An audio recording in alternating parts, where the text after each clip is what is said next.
अरे सगड़ा मेल हालो भाई सारडू झोपी माई जी प्रतिष्ठा रो अवसर आयो रे आ प्राण प्रतिष्ठा आई रे ओ भंडारा महोत्सव आयो रे देव आलम जी नकलंग जी दर्शन देजो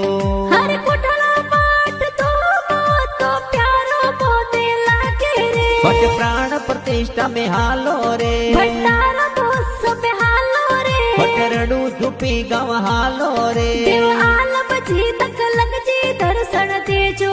थोड़ा सेवक है तो वाटो थोरी जोवे देव आलम जी नकलंग भगवान भेड़ा रे जो सेवको रे बुलाया भेड़ा थे तोरे जो